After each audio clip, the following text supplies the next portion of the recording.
Well, another year of two new coordinators. Well, that's great because we're about to talk about, all jokes aside, we're about to talk about the press conferences of Vic Fangio, Kellen Moore today, in depth. Could be a long video, so bear with me.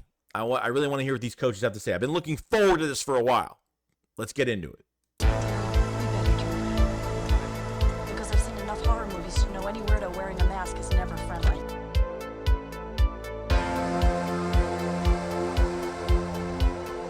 This is another year where we kind of have to sit here and say, man, I looked at the press conferences of Brian Johnson and our defensive coordinator last year and Sean Desai, and I just don't want to believe these coaches until I see the final product on the field.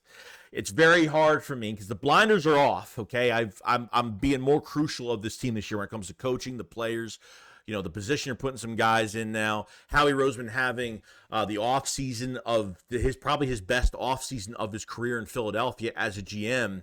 And the one thing I'll say about Vic Fangio, and I'll kind of get into the press conferences because we're going defense first. You know what's going to happen. Vic Fangio, I like Vic Fangio because he is a hard-nosed coach. He is a old-school coach, bringing new developments to your defense, okay? Because obviously things change over time. I don't like the defense. I don't like this. I don't like the scheme at all. I've said this the last few years. I just don't like it. But if you want the specific guy running this scheme, it's got to be the best guy that could do it, and that's Vic Fangio. So we'll go over what Vic Fangio had to say at his press conference. And there was a lot of interesting things here. So we're going to kind of go into every detail as expected. Now, Vic Fangio obviously was 40 years ago, a pro coach. He's coached at Veterans Stadium. He's got family that lives close in Philadelphia. He was a Philadelphia fan pretty much when he was a kid, like his whole life, which I never even knew that at all, which is kind of crazy. Someone asked him, like, is this your last stop, like, as a coach? He's like, you know what? You can't really look at it that way because, you can't really look ahead. You have to look, inside the moment of where you're at right now and kind of stick right there.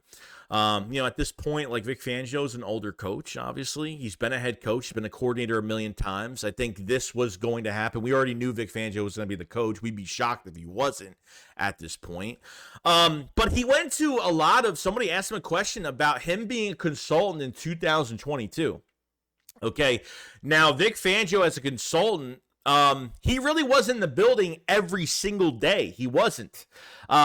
He helped the offense more than the defense, and that's why he was brought in. He was brought in to help the offense see, another set of eyes that could tell the quarterback, like, hey, like, these are, to give them, like, a specific team every week that the Eagles are facing in 22, and, like, giving a new set of eyes to coverages and stuff like that. So Vic Fangio had a lot of pull when it came to helping the offense in 22, and that was great. That was really nice to hear. Like, I was kind of shocked over that. So he helped the defense, but he said it was very, very, very minimal. So obviously Gannon had a lot to do with it, and and obviously Nick, ended up interfering a little bit and not blitzing as much, and because we saw when Gannon came to Philadelphia last year with the Cardinals and he was so aggressive, I didn't even recognize him when he came to Philadelphia. So I thought that was really interesting, him as a consultant. Okay, now he was asked, like, would you have been the coach here last year? And he said, yeah, it would have happened, guys. He would have been the DC last year. Gannon was pretty much, like, announced as, like, not announced officially, but it was pretty much saying, like, Gannon was coming back for another season, okay? And it looked like Fangio left like 2 weeks before the Super Bowl happened. He left to go get another job because he felt like it was already done. I mean, it must have been said that Gannon was going to get rehired. And obviously that didn't happen, the illegal tampering and all the stuff that happened. He must have changed his mind. Whatever the case may be with that. Now, with Vic Fangio and this defense, now people, the beat writers were asking him on, what are the most important elements to your defense, for this defense? Well, he said the blatant answer said good players, you know what I mean? But he said versatile players. Because, you can be a versatile player and can play multiple positions physically, but mentally, can you actually be there and process everything and play everything at a high level? Physically, you just be thrown at a position information, but mentally, can you be smart? Can you execute well? He talks about knowing what players are best at, and using players to their strengths. So I felt like he really was knowing what he was talking about when it came to some of these players, which I thought that was really interesting. He even talks about he's going to be throwing a lot at these players. A lot of these defensive guys, he's going to be throwing a lot of information. He's going to be putting a lot of weight on some of these guys, and that's perfectly fine because we all know with Vic Fangio, from certain rumors, that his practices are they're tough practices. Now, he's not going to run these guys two-a-days every single day, but from what we've heard so far, he's a hard-nosed coach, and maybe there's definitely players out there that love him, and there's players out there that think he's an asshole. Okay, so you definitely want an asshole in the building. I don't see, if you're going to respect him, you might not respect him as a person, but maybe you'll respect him more as a coach that pushes you every single day. So learning what, players are best at was important there. Introducing certain schemes in training camp, he says, where keeping certain schemes in his pocket that he has to use, during the season. So if things don't happen the right way, he could pull something out of his back pocket that, could really save a specific game or something like that. So they won't show everything when the season hits, but there'll be some specific schemes for certain players, how they use certain players, that will take offenses off of what different looks. You're going to be disguising coverages in this scheme as well at times. So I thought that was really interesting. Now, someone asked Vic Fangio about how much input did he have with the draft and free agency. Now, it looks like he did watch, Howie Roseman went up to him and said, hey, I want to get, watch like several players and give me the opinion on these guys. And that's really it. I think obviously he handpicked a couple of them, like obviously Jalix Hunter, 3rd round pick. I think he handpicked him. One of Fangio's favorite defensive guys in this draft. But I think he's had a little bit of pull. He probably won't tell you, oh yeah, I had all the control, but I think Howie Roseman definitely, he even said it, that he got his input about several players from this draft. So I thought that was really interesting. Now, reports. So he was asked this question. Reports that Fangio didn't get along with players. Okay. Is that true? He says he doesn't think so, because players nowadays are different than they were back 20 years ago, 15 to 20 years ago. When he was the 49ers DC back in 2009, 2012, I forgot what year it was. Patrick Willis is one of the biggest supporters. Patrick Willis, P. Willie, one of the best linebackers to ever play the game. Okay, from the 49ers. After the Eagles hired him, Patrick Willis said some great things about Vic Fangio and loved him as a coach, loved the scheme. So, unfortunately, players have changed over the years. The way people think change over the years. And unfortunately, some players are just, they think they deserve everything. Some players don't like to be pushed too much when they're making millions of dollars, and they should be pushed. And that's what I agree with that statement going forward. And he mentioned that players need to be pushed in this league. I think that's from old school to like putting in obviously more of his esque differences in this defense to keep it more modern, I think is what's important here. So I thought that was really interesting going forward. Now, he did talk about the linebacker core. Now, he pretty much flat out in the fact that there's going to be a linebacker competition regarding the Philadelphia Eagles. Okay. Now, Zach Brown. Oh my God. Zach Baun. That was the first name he talked about first. He said, play more inside linebacker. He says, not a lot of, reps with the Saints, not, wasn't really consistent because Zach Baun was a defensive end most of his career, and then he transitioned to off-ball linebacker just last year, but he likes him at inside linebacker as of right now. He talked about Devin White, they want to get Devin White to where he was in his career, which is a fantastic thing to hear. He talked about Nakobe Dean saying he's got to get back from injury. He talked about Trotter Jr., that he's definitely in the mix for competition. He talked about Orden Burks, the veteran backup that played for San Francisco. Said, you have a veteran backup here that obviously has a lot of experience. So he likes his linebacker core, but the way he's talking about some of these guys, it just seems like, yes, they're 100%. We know this already because there was nobody at this this position. And Nakobe Dean, now you have Nakobe Dean and Trotter on long-term contracts. There will be a linebacker position going forward. So now, there was a question asked to Vic Fangio about the Eagles, and I kind of sat there myself and kind of was like, really? The Eagles practice the least amount of any team in the league. Like, we're not even talking training camp. Like, how many days off does this team have during the season? I mean, now Fangio said Fangio would love to push for more practices, obviously in reason. You don't want to tire your guys out. You don't want to do two-a-days. He even said, I don't want to put guys for two-a-days every day. But he's like, ask Sirianni that question because I think it's a joke, because I think Fangio wants harder practices. We know the Eagles have minicamp in June. The Eagles didn't have minicamp for a few years since Nick Sirianni got into the building. The Eagles never had minicamp. So you didn't see these guys for June and July, most of June and July.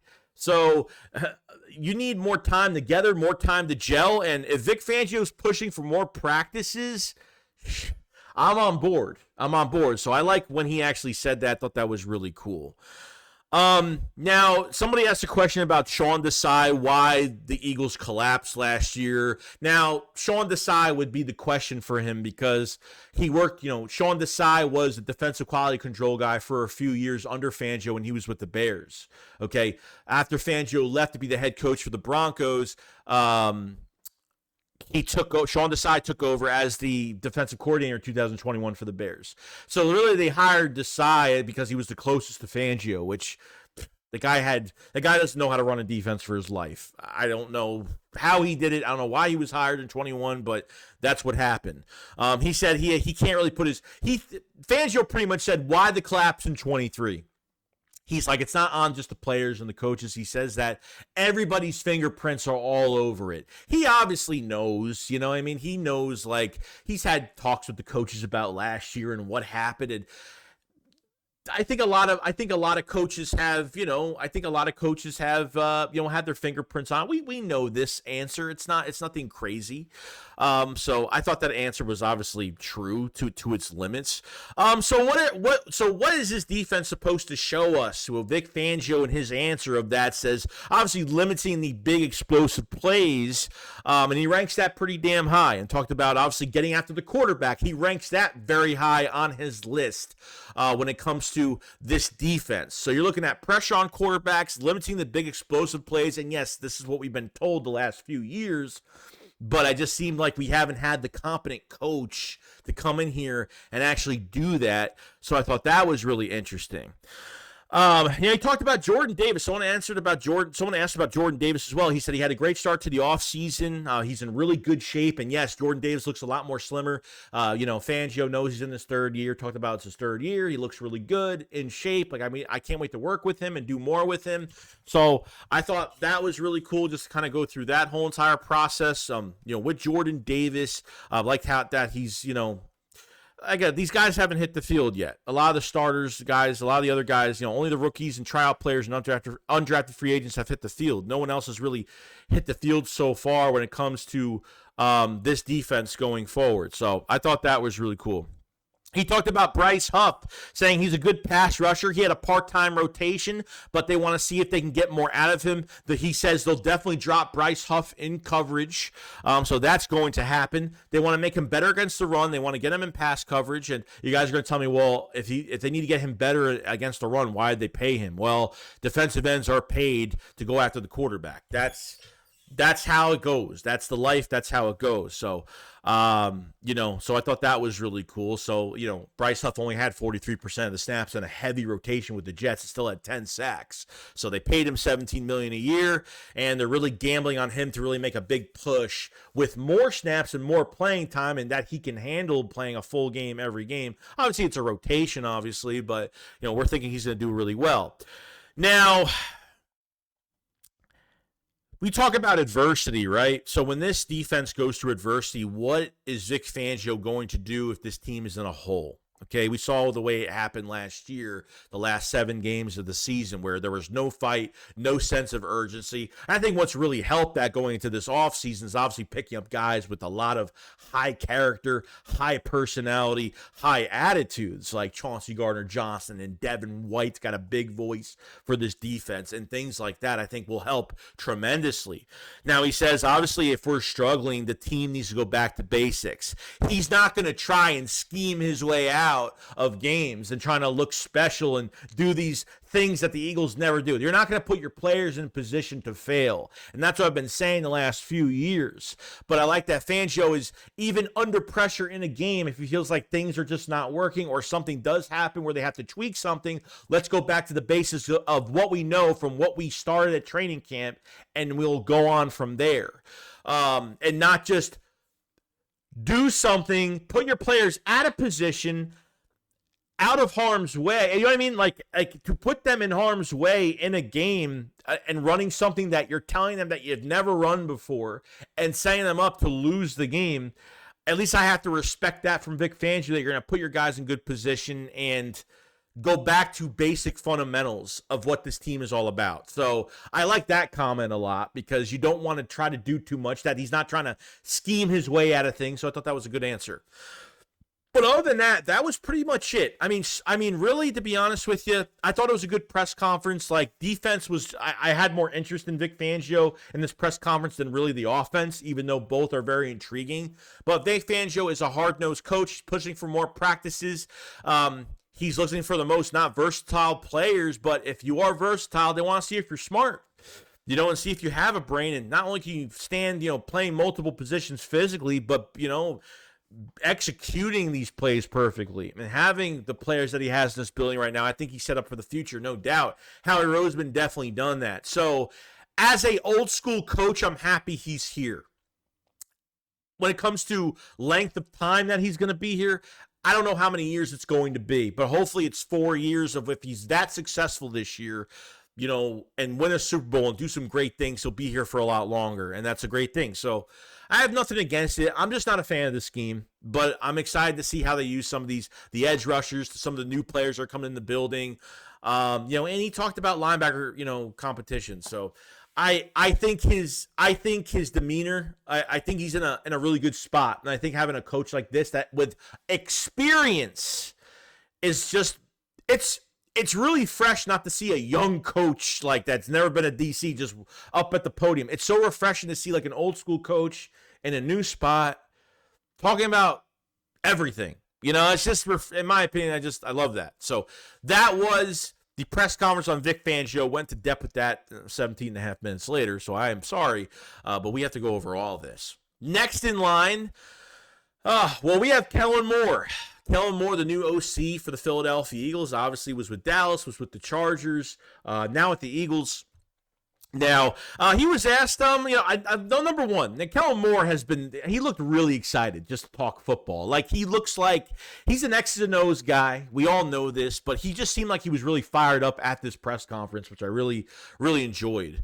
So he talked about his head coach interview in 21, and obviously he was intrigued by all the people that were in the building, obviously, what the Eagles have done over the years and the players that they have here. You have to have interest in the players that they have here, how good the Eagles have been drafting. But he talked about this offense, saying, tweaks are going to be made. There will be tweaks to this offense. Changes will be made to this offense going forward. And that's a good thing to see. Good thing to, but some change would be nice, which is awesome. Keeping the guys focused, your big playmakers. Now, he was asked about the blending of the two systems. We remember we heard Nick Sirianni, my system and Kellen Moore's system are going to go together. And it's like, no, dude, like, Nick, you got no system. So now learning from each other was one thing that he talked about with Nick. I think this is a facade. I don't think Nick has anything to do with running this offense. Kellen Moore has always had full control. Maybe there was collaborative efforts in Dallas or, maybe in Los Angeles, okay, the LA Chargers, but I think it's all smoke screen. I think it's just to make it look like Nick is actually doing something. I mean, the Eagles are drafting players and Nick Sirianni's sitting all the way on the left side of the war room. Like, he's not even around things, like, at this point.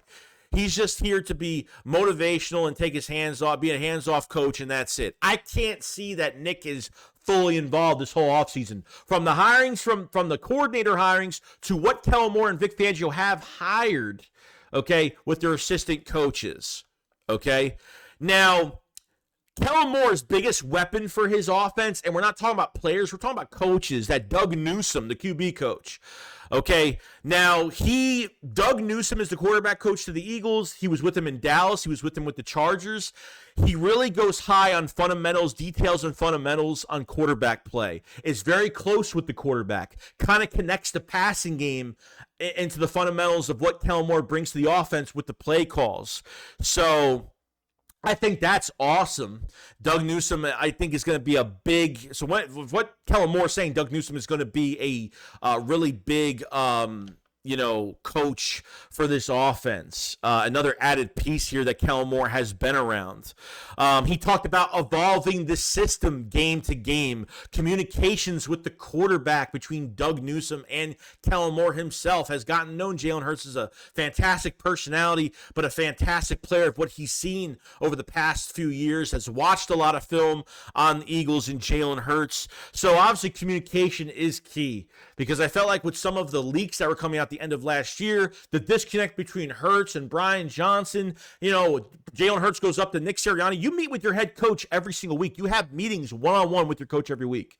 And you go to him and say, hey, we need more intermediate passes. We need the offense to change. And Nick just slides it under the rug.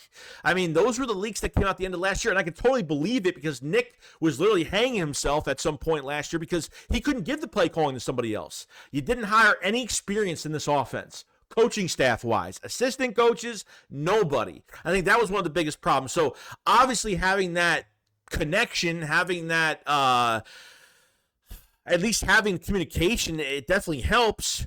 Now, the Eagles are going to find out, especially with Kellen Moore, talks about finding the identity for this offense, okay? Knowing in the back of his head, he knows what this offense is capable of with the players that are on it. This is the best roster that Kellen Moore has ever been around, okay? On paper, this is the best roster between the offensive line to the receivers to every position as he ever going to coach in that point, okay?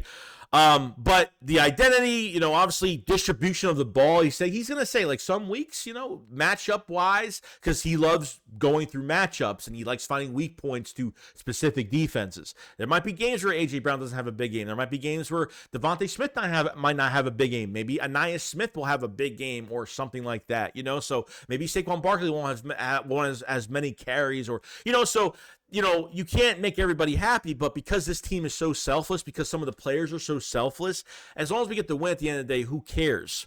You know what I mean? So it's hard to, he's not worried about keeping his players happy. Like, he feels like the offense will work for them. Jalen Hurts will make the offense work for him, and that's an awesome thing. Now, he talked about pre-snap motion and what that does to a defense. When you have a freaking good roster offensively. And we've seen him do pre-snap motion. We did it in Dallas with the Chargers. Pre-snap motion is going to tell you, is going to keep the defense on their heels. So you see the weakness.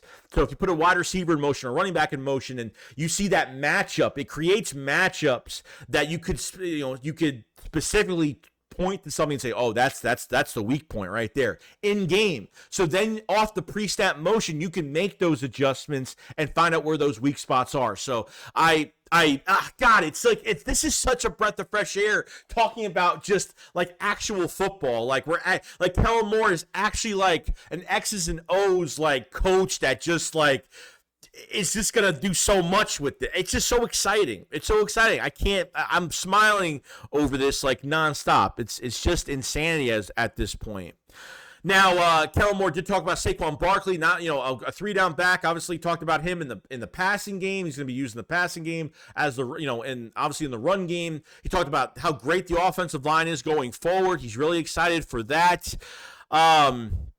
Now, someone asked him a question about Jason Kelsey retired, obviously. Who's going to make the calls? Is Juergens going to make the calls at center? And he didn't even answer and say yes. He just said, every player's going to have an opportunity. As the days go on in training camp, we'll get better. And yes, of course, you can replace Jason Kelsey in his, I'm saying as for a call, slide protection when he makes those calls, he's the quarterback of the offensive line. So Juergens is probably going to go in there and do the same thing. He didn't really even say Juergens was going to be at center, really. He kind of skipped it and was like, every player's going to have an opportunity, whatever. So I thought that was all right. Now he talks about making adjustments every week, and if specific plays aren't working, adjustments are going to be made to those plays. So if they run a specific play that always works every week, and then that week that you show up and it doesn't work anymore, prior to those weeks, he will change it. So there will be changes if things are not working. You don't run those plays over and over again, which means we're not going to be predictable this year. Okay? So that makes me very happy, at least. That was really nice to hear from that. Man, I feel like I'm talking Chinese. I don't know. I feel like I'm talking Chinese right now. And then lastly, Jalen Hurts. How much control is he going to have at the line to change plays, call audibles? And Kellen Moore did say that Hurts has the power making calls at the line. That, yes, he was. That is great. So not only is Kellen Moore going to have control over, obviously, the X's and O's of everything, but honestly, if Jalen Hurts sees something different, they're not going to handicap him. They're not going to make him do things that he's not, put him in a bad situation. If they're going to run this play and, they're not going to force him to run it. And they're giving Jalen Hurts that freedom. We've seen Jalen Hurts do it. We saw him do it last year, whether it was good, bad, whatever. So that was really it. That was the Kellen Moore press conference. I got to say, it's like I said, it's speaking another language. We're talking about communication. We're talking about using your players to their strengths. We're talking about, the scheme is going to we're going to tweak the offense. It's going to change. It's going to be different. Yes. I want to hear more of this. So, that's where I'm at with this whole entire thing. And, that's both our coordinators. I want to know from you guys in the comment section below what do you guys think about both new coordinators for the Philadelphia Eagles and Vic Fangio. I think a lot of good things to take out of it, okay? But like I said, last year's press conferences with Sean Desai and Brian Johnson, it can't get any worse than that. But take the blinders off, and we have to really open our minds a little bit and be cautious, because I don't want to believe everything that's said. But I did like a lot of things that came out of these press conferences. It didn't seem like Kellen Moore didn't know what he was talking about. He had an answer immediately. He wasn't thinking. He wasn't umming them to death. He kind of knew. He knew what he was doing. And Vic Fangio is just so laid back. Not laid back, but he knows what he's talking about, what he wants to run, and how he's going to use these players. So I thought that was really cool. And I can't wait to see more from this defense, from this offense. Let me know in the comment section below what you guys thought about the press conferences in general. I know this video was really long. Yeah. If you haven't liked the video, please like the video. If you guys haven't subscribed to the channel for Eagles news every single day. Can't wait to see these coaches and players get together and see them with the starters and see how much this offense is going to change and how better this defense is going to be from last year. So I thought that's awesome. If you guys haven't checked out the Philly Shakedown podcast merch, definitely check it out in the link description below. We have some new stuff coming in the coming days and very excited for it. A lot going on, so definitely pick up your merch if you guys have not. If you guys haven't, and like I said, hope you guys enjoyed today. I'll see you guys on the next one. Shakes, what up? Follow slide. Peace out, guys. Peace.